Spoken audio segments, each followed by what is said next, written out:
Hi family, எப்படி இருக்கீங்க? நல்லா இருக்கீங்களா? நான் ராஜலக்ஷி பேசுகிறேன். இந்த வீடியோவில் நீங்கள் பார்க்க போகிறது இன்னைக்கு சில கண்டென்ட்ஸ் ஆட் பண்ணிருக்கேன். ஓகே, அடுத்தது நான் உங்கள்ட்ட ஒரு விஷயம் பேசணும். இந்த குரூப் 2 மெயின்ஸ் எக்ஸாம் பற்றி பேசணும். அதை பற்றி நான் பேசுகிறேன், சரிங்களா? சரி, ஓகே. இந்த வாரம், அதாவது இந்த மண்டே டு சண்டேக்குள்ளே யாரெல்லாம் டெஸ்ட் எழுதி சப்மிட் பண்ணியிருந்தீங்களோ அவங்கள எவல்யூஷன் அப்லோட் பண்ணுறேன். மொத்தம் 13 பேர் எழுதி சப்மிட் பண்ணிருக்கீங்க குரூப் 2 மெயின்ஸ் பேட்சுக்கு சொல்கிறேன், சரிங்களா? ஸோ 13 வீடியோஸும் அப்லோட் பண்ணிச்சு. 3 பேர் வந்து எவல்யூஷன் பண்ணுறோம் தெரியுமா? அது 2 பேரோட மார்க்ஸ் ப்ளஸ் என்னோட மார்க்ஸ் சேர்த்து அதனுடைய ஆவரேஜ் மார்க் தான் ஃபைனலாக நான் கொடுத்துருக்கேன், சரிங்களா? அந்த பிடிஎஃப் மார்க்ஸ் அப்லோட் பண்ணிட்டேன். ஓகேவா? ஸோ சந்தோஷம் தானே. அடுத்த ப்ரிலிம்ஸ் பேட்சில் இருக்கவங்களுக்கும் குரூப் 4 பேட்சில் இருக்கவங்களும் ஒரு அப்டேட்.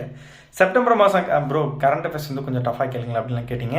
ஸோ ரொம்ப டஃபாக்கி கொஷின் கொஞ்சம் பெருசாக்கி உங்களை வச்சு செய்யலாம் சொல்லிட்டு முடிவு தான் September month current affairs Tamil medium English medium 30 நாளைக்கு அப்லோட் பண்ணிட்டேன். ஒரு நாளைக்கு 30 கொஷின் ரேஞ்சில், ஓகேங்களா? அது டெஸ்ட் ஃபார்மெட்லேயே போடுறேன், பிடிஎஃப் அல்ல, டெஸ்ட்டாகவே போட்டாச்சு. ரொம்ப சிம்பிள் தானே, ஓகேங்களா? ஆகஸ்ட் மந்த்துக்கு ப்ரூஃப் செக் ஆகிட்டு இருக்கு. என்னன்னா எல்லா பாக்ஸஸ் வந்து மெர்ஜ் ஆயிடுச்சு.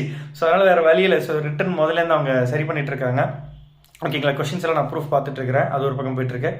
அது October November December current affairs முடிஞ்சிச்சு, ஓகேங்களா? ப்ளஸ் மந்த்லி கரண்ட் அஃபேர்ஸும் முடிச்சிட்டேன், ஓகேங்களா? ஸோ அதுவும் வந்து கூடிய சீக்கிரம் வந்து நான் அப்லோட் பண்ணுறேன்.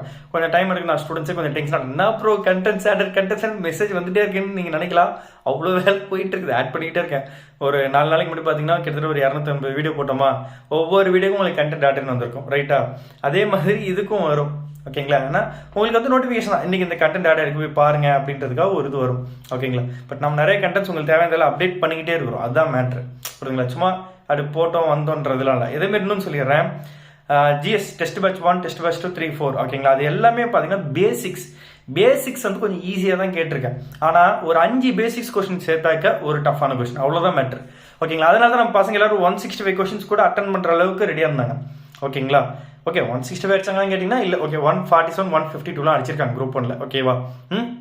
அந்த அளவுக்கு வந்திருக்குல்ல. இன்னைக்கு நீங்கள் சொல்லலாம் குரூப் 1ல எத்தனை எடுத்தா பாஸ், 125 130 இதெல்லாம் சொல்கிறீங்களா? கிட்டத்தட்ட ஒரு 4 பேர் வந்து 140+ அடிச்சிருக்காங்க. அதுக்கு ரீசன் இதுதான், இந்த பேசிக் செட்டப் தான், ஓகேங்களா? இதை நீங்கள் நல்லா புரிஞ்சுக்கிட்டீங்கன்னா போதும், ஓகேவா? ஸோ தயவு செஞ்சு நல்லா சொல்கிறேன், மைண்டில் ஏற்றிக்கோங்க. குரூப் 2 எக்ஸாம் பொறுத்த வரைக்கும், மெயின்ஸ் எக்ஸாம் பொறுத்த வரைக்கும் நீங்கள் மைண்டில் நிறுத்திக்க வேண்டியது, அதை நிறைய தடவை எழுதி பார்க்கணும். ஒரே கொஸ்டின் 4 தடவை எழுதி பார்க்கணுமா, 5 தடவை எழுதி பார்க்கணுமாலாம் கிடையாது. என்னோட மெத்தட் ரொம்ப சிம்பிள். வீடியோ கிளாஸஸ் நான் கொடுக்குறேன்னா அந்த வீடியோ கிளாஸஸ் பாருங்கள், அந்த கான்செப்டை புரிஞ்சுக்கோங்க. உங்கள் வேலையை மிச்சம் பண்ணுறது அதுதான். அந்த கான்செப்ட் உங்களுக்கு தகுந்த மாதிரி எடுத்து கொடுத்தாச்சு. அந்த கான்செப்டை புரிஞ்சுக்கிட்டு நோட்ஸ் எடுங்க, ஓகேவா? ஒரு 10 பேஜ் படிக்கிறீங்களா, அது ஒரு 3 பேஜுக்குள்ள முடிக்க பாருங்க. இல்லை ஒரு பேஜ் முடிச்சா சந்தோஷம் தான். எப்படிறான்னு கேட்டிங்கன்னா உங்களுக்கு எது மறக்குதோ அதுதான் நோட்ஸ், புரியுதுங்களா? திரும்ப அந்த 1 பேஜோ 3 பேஜோ பார்த்தீங்கன்னா அந்த 10 பேஜ் ஞாபகம் வரணும், புரியுதுங்களா? அதுதான் பக்காவான நோட்ஸ். ஸோ ஷார்டன் பண்ணுங்க, திரும்ப அதை பார்த்தா உங்களுக்கு ஞாபகம். அப்போ கீவேர்டாக தான் நீங்கள் நோட்ஸ் எடுக்கிறீங்க. ஆனால் எழுதும்போது பாயிண்ட் அவுட் பண்ணி இப்போ கரெக்டாக எழுதணும், புரியுதுங்களா? எலாபரேட் பண்ணி கரெக்டாக எழுதணும், ஓகேவா? நோட்ஸ் ஆனால் ஷார்ட்டாக இருக்கலாம், பட் எழுதும்போது பர்ஃபெக்டாக இருக்கணும். அப்போ அடுத்தது என்ன பண்ணணும், ஒரு டெஸ்ட் எழுதணும், ஓகேங்களா? இப்போ நான் வைக்கிற டெஸ்ட் ஃபார் எக்ஸாம்பிள் பாலிட்டிக்கு பாருங்களேன், 26 டெஸ்ட் வச்சுருக்கேன், ரைட்டா?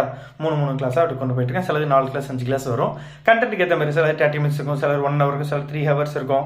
ஸோ 5 ஹவர்ஸ் இருக்கிற கிளாஸில் வந்து ஒரு கிளாஸ் டெஸ்ட் அப்படின்ற மாதிரி வச்சிருப்பேன். ஸோ அப்போ நீங்கள் அதுலேருந்து என்ன பண்ணணும், ஒரு டெஸ்ட் எழுதுவீங்க, ரைட்டா? Return practice. நீங்கள் எவ்வளோ படித்தாலும் அடுத்த ரிவிஷன் பண்ணாலும் உங்களுக்கு எவ்வளோ ஞாபகம் வருது, அந்த கான்செப்ட் நீங்கள் எவ்வளோ புரிஞ்சிருக்கீங்க, அந்த கேள்வி. ஆக்சுவலாக நிறைய பேர் என்ன பண்ணுறீங்கன்னா, சிலர் ஆக்சுவலாக இது பண்ணுறாங்க, கொஸ்டினை பார்த்துருது அதுக்கப்புறம் கிளாஸ் பார்க்குறது. தப்பு பண்ணாதீங்க. நீங்கள் படித்ததுலேருந்து இந்த கொஸ்டினை பார்த்தா உங்களுக்கு புரியுதா? ஒன்றும் இல்லை, ஒரு 3 கிளாஸு, ரைட்டா? அந்த 3 கிளாஸ்லேருந்து ஒரு 9-15 மார்க் கேட்குறேன். அந்த 9-15 மார்க் எவ்வளோ டிஃபிகல்ட்டாக இருக்குது. இப்போ ஒன்றுமே இல்லை, நீங்கள் ஜென்ரலாக போயிட்டீங்க, படிக்காமல் போயிட்டீங்க. 9-15 மார்க் கொஸ்டினே இப்படி இருக்கே ப்ரோ, இது கடைசியில் இது கவர்னர் தான் இப்படி கேட்டிங்களா அப்படிலாம் கேட்குறீங்க. கவர்னர் தான்.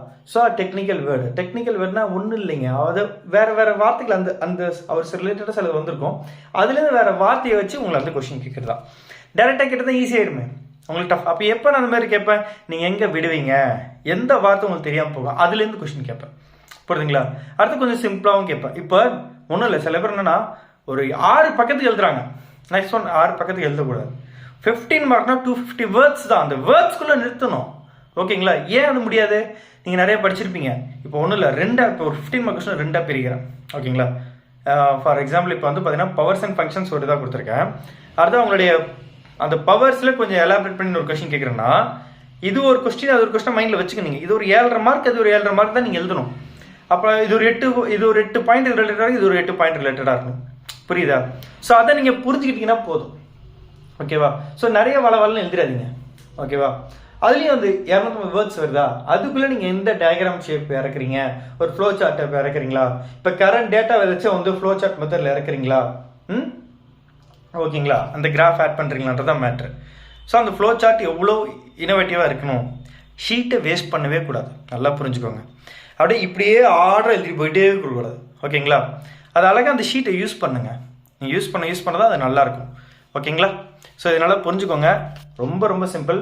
வீடியோ கிளாஸ் பாருங்கள், கான்செப்ட் புரிஞ்சுக்கோங்க, நோட்ஸ் எடுங்க, அப்புறம் டெஸ்ட் எழுதுங்க. அதுக்கப்புறம் ஃபைனலாக revision test, full mark test பக்கவாக இருக்கும், ஓகேங்களா. ஒரு தடவை நீங்கள் டெஸ்ட் எழுதிட்டீங்க, தப்பு பண்ணிட்டீங்க, நான் வீடியோ ஃபீட்பேக் கொடுக்குறேன், அந்த வீடியோ கேட்டுக்கோங்க, அது போதும். திரும்ப நீங்கள் அது எழுதணும்னு அவசியமே கிடையாது. ஃபஸ்ட்டு நீங்கள் நம்ம ஒரு தப்பு பண்ணிட்டோம்னாலும் மைண்ட் ஏன்டா இந்த தப்புன்னு சொல்லிட்டோம்னாக்கா அப்படியே நிற்கும் நம்மளுக்கு, ரைட்டு தானே. ஸோ மறக்காது, முடிஞ்ச அளவுக்கு மறக்காது. நீங்கள் அதாவது ஏன்னா உங்களுக்கு நிறைய படிக்க வேண்டியது இருக்கப்ப ஒரே கொஸ்டினில் போய் நீங்கள் லேக் ஆகிடக்கூடாது, நான் சொல்ல புரியுதுங்களா. அதுக்காக தான் சொல்கிறேன். ஸோ தயவு செஞ்சு டைம் வேஸ்ட் பண்ணாதீங்க. எல்லாத்துலேயும் ஒரு கான்செப்ட் ஐடியா இருக்கணும். அவங்க எப்படி கேட்டாலும் அதுலேருந்து நம்ம எழுதுறதுக்கோ ஒரு பாயிண்டாச்சும் இருக்கணும். இதே டஃப்பான கொஸ்டின் கேட்டாங்க, அது கொஞ்சம் உங்களுக்கு கஷ்டமாக தான் இருக்கும். பட் ஆனால் ஒரு 5லேருந்து ஒரு 8 பாயிண்டாச்சும் எழுதுறவங்களுக்காச்சும் இருக்கணும், ஒரு 15 மார்க் கொஸ்டினுக்கு, புரியுதுங்களா. ஸோ எல்லாருக்கும் நான் 15 மார்க்ஸாக தான் கொடுத்துட்ருக்கிறேன். ஏன்னா 6 மார்க்ஸும் 12 மார்க்ஸ் பற்றி கவலைப்படாதீங்க, ஓகேங்களா. ஸோ அது ஆட்டோமேட்டிக்காக நீங்கள் இந்த இதை ஒரு 10 நிமிஷத்துக்கு எழுத ப்ராக்டிஸ் பண்ணி அது ஈஸியாக வந்துடும், புரியுதுங்களா. வேர்ட்ஸ் கவுண்ட் தான் மேட்ரு. இது 150 வேர்ட்ஸு, அது 50 வேர்ட்ஸ்க்குள்ளே வச்சுக்கணும், ஓகேங்களா. ஸோ நம்மகிட்ட கோர்ஸ் ஜாயின் பண்ணிக்கோங்க. என்னடா திரும்ப சொல்கிறேன்னு பார்க்காதீங்க. ஸோ ஜாயின் பண்ணிக்கோங்க, நல்லாயிருக்கும். கண்டிப்பாக நான் என்னோட உழைப்பு நல்லா இருக்குன்னு நான் நினைக்கிறேன். நான் உழைப்பு போடுறேன், அதனால் நான் கேட்குறேன். நான் பண்ணலாம் உங்கள்கிட்ட கேட்க மாட்டேன், ரைட்டு தானே.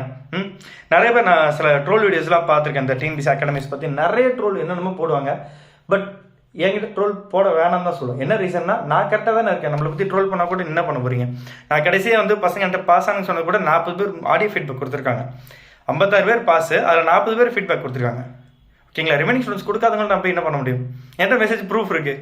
ப்ரோ நான் பாஸ் ஆகிட்டேன்னு சொல்லிருப்பாங்க, அண்ணா பாஸ் ஆகிட்டேன்னு சொல்லிருப்பாங்க, ஆனால் ஃபீட்பேக் கேட்டால் கொடுத்துருக்க மாட்டாங்க. அந்த டைமுக்கு யார் கொடுத்தாங்களோ அவங்க வீடியோ நான் போட்டேன், ஆடியோவாக போட்டேன். கண்டிப்பாக ஒரு நாள் நம்ம ஸ்டூடெண்ட்ஸ் பாஸ் ஆவீங்க.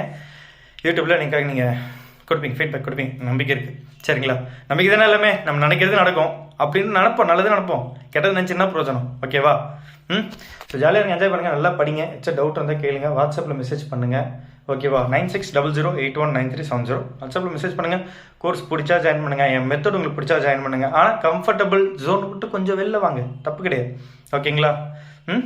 ஆனால் உங்கள் டைம்க்கு ஏற்ற மாதிரி படிக்கலாம், ரிலாக்ஸ்டாக படிக்கலாம், அதான் மேட்ரு. நீங்கள் ஒர்க்கிங் பர்சனாக இருக்கலாம், ஹவுஸ் ஒய்ஃபாக இருக்கலாம். உங்களோட சில பேர் ஆக்சுவலாக நம்ம ஸ்டூடெண்ட்ஸு சில பேர் ப்ரெக்னெண்ட்டாக இருக்கவங்களா இருக்காங்க, 5 மந்த்ஸு 8 மந்த்ஸு. ஆனால் எனக்கு அவங்கள பார்க்கும்போது எனக்கு தோணும், இவங்க இவ்வளோ கஷ்டப்பட்டு படிக்க நம்ம ஏன் வேலை செய்யக்கூடாது. அவங்க படிக்கிறாங்க, அப்போ நம்ம வேலை செஞ்சாகணும். எனக்கு டயர்டாக வந்தேன். இப்போ என் ஃபேஸ் பார்த்தீங்கன்னா கூட அப்படி அவ்வளோ டயர்டாக இருக்கும்.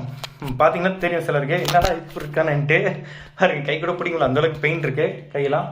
ஸோ ஆனால் நான் ரெடியாக இருக்கேன், நான் ஒர்க் பண்ணுறேன். தயவு செஞ்சு நீங்கள் நம்பி ஜாயின் பண்ணுங்கள். நிறைய பேர் ஜாயின் பண்ணதான் எனக்கு யூஸ். என்ன ரீசன்னா, நான் சேலரி போடணும், ஃபேக்ட் தானே, ஒரு உண்மை தானே அது. நான் ஃப்ராங்காக சொல்கிறேன், ஒரு இது ரன் பண்ணுறோன்னா பேசிக் ஃபஸ்ட்டு மணி. அந்த மணி இருந்தால் நம்ம இன்னும் கண்டென்ட் அப்கிரேட் பண்ண முடியும். நான் ரெடியாக இருக்கேன், ஓகேவா. நிறைய பேர் ஜாயின் பண்ணுங்கள், நம்ம இன்னும் பெஸ்ட்டாக பண்ணலாம், ஓகேவா. By from technology best. ஜாலியாக இருங்க. மெயின்ஸ் எக்ஸாம் விட்டுறாதீங்க, நல்லா படிங்க. பாய்.